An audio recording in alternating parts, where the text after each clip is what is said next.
People are always going to skate, and therefore there'll always be some part of the skateboard community that doesn't want to wear one of the big footwear brands. You know, just like with skating, 10, 15 years nonstop, business was kind of the same way. Every step was a new experience. For me, it's like if the skate shops embrace not just Opus, but core skate footwear brands, like that trickles out. My name is Mirko Mangum, and I'm the co-founder of Opus Footwear. So I grew up in San Diego in a city called El Cajon, California. I was about 12 when I got into skating. Seeing people skate through the neighborhood, there's a guy named Robert Baker who would come through, Samoan cap, mohawk. For some reason, he just fascinated me. He'd let all the kids like grab his board, and there's a little speed bump, and we'd just try an early grab, and that set off my love for skateboarding. Through there, I got a Thrasher and looked through the addresses and found, the address for Going Trucks, which was in El Cajon, and in the back was a trash can. I ended up getting trucks out of the trash and taking them back and trading them in. The team manager, Randy Jansen, saw me out back a couple times and was like, "What are you always doing back here?"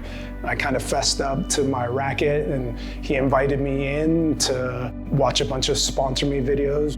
We're vert dudes. These are all street videos. Make a stack of the good ones. So that was my introduction into the skateboard industry. I think I was probably like 13 or 14 years old at the time. I'd met Steve Stedham, and he was kind of just getting off Powell and doing his own thing. I got a couple boards through him. Nothing came of it.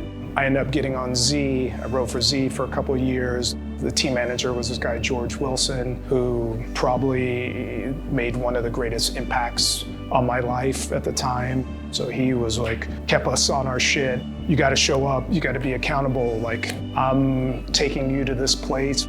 The expectation is like, you skate your ass off and like you take pride in what you do, and that made a real lasting impression. So right around that same time, I had met Chernansky at the Bobby G skate camp, and I'd see him around San Diego filming all the time. One day out of the blue, I got a call, and it was Chernansky, and he was just like, "What do you want to do in skateboarding?" And I had just skated with Chris Miller at the Blockhead ramp like 2 days before, and he was like, "This is what we're doing. Miller's gonna have his own thing, Planet Earth, under our umbrella." So I ended up connecting with Miller. I got on the team. The era of the early 90s, there used to be a road to becoming pro. Castle or NSA, if you did good in those contests, there'd be an NSA finals. So if you made it to the finals from your region, the top 4 guys usually ended up turning pro. So I turned pro, and then you'd go do the Europe contest. So that was kind of my route. Like, we did that for 2 summers, and then after that, I'd like hurt my knee, hurt my back, and I put a lot of wear and tear on my body. I always say when I retired physically, not financially, at the ripe age of 24, I started working in-house, and at the time, Planet Earth was like 5 people. I'd pick up fabric one day, I'd print t-shirts another day, I'd do sales or get wheels. It was a real cool learning experience because like you got firsthand, like this is how pants are made. Like, we bought fabric, we didn't do a shrink test. So we made all these pants that were super baggy, but short, and the goofy boy look came about, and half of it was everyone was wearing these Planet Earth jeans that we never did shrink test on. So there's great learning experiences. And as Planet Earth grew, we got developers with experience on how to build product, and I got a firsthand experience in learning from all these great people. After 7 or so years of working at Planet Earth, myself, Alyasha, Salema Masakela, Thibaut Akko, and a couple other heads had been having coffee around the idea of people of color, people from all over the world outside of Southern California's impact on skateboarding. We started talking about brands. Through that, ALPHANUMERIC was born. So we did that for a couple years. My roommate at the time, Nico, worked at 4 Star Distribution, and they were starting a new shoe company, and that shoe company was Circa. So they're like, we'd actually like to offer you a VP of sales and marketing for the 4 Star umbrella with a focus on like getting the Circa team together.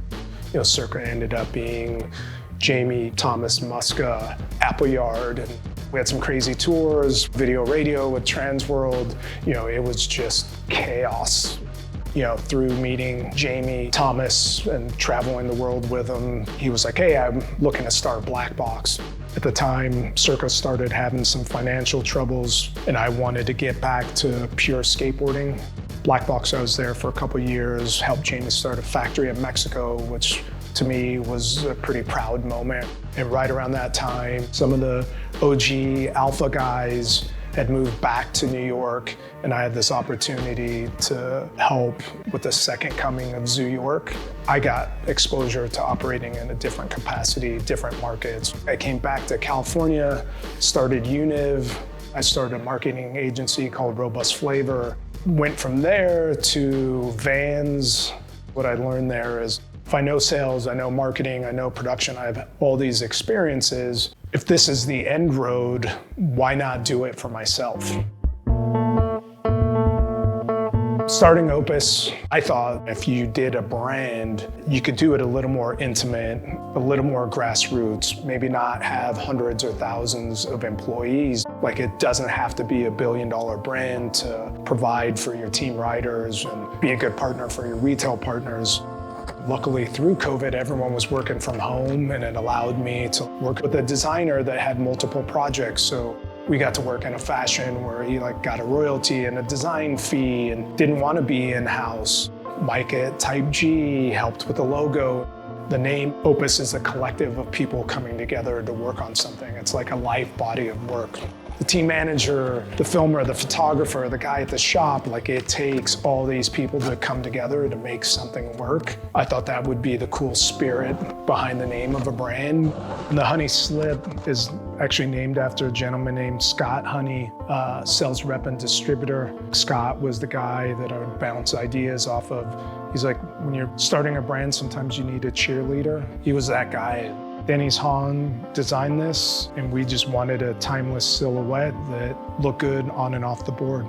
And this is the Court High, another classic timeless silhouette. We took a shoe that's similar to this silhouette, and we're like, how could we fix it and make it better? So we had a little neoprene here, made the foot sit in the cup a little deeper, moved the laces up so they last a little longer. And those are two of the basic staples for Opus. I was lucky in planet Earth. We would go on trips. At the end of the trip, we'd go stay at someone's house, maybe go look at architecture in a museum and have these experiences where with some other brands, it was just like the contest was over, we're partying. You can get on this roller coaster where you're drinking and partying for all summer. Obviously that starts affecting your skating, and part of the reason in starting Opus is providing, hey, if you want to go that route, that's fine, but let us help get you some tools so when the van stops and the tours are over, you have some life tools or skills. Even if you're not going to get $1 million contract, my goal is to give you tools and have a conversation and keep people that are passionate about skateboarding involved in skateboarding.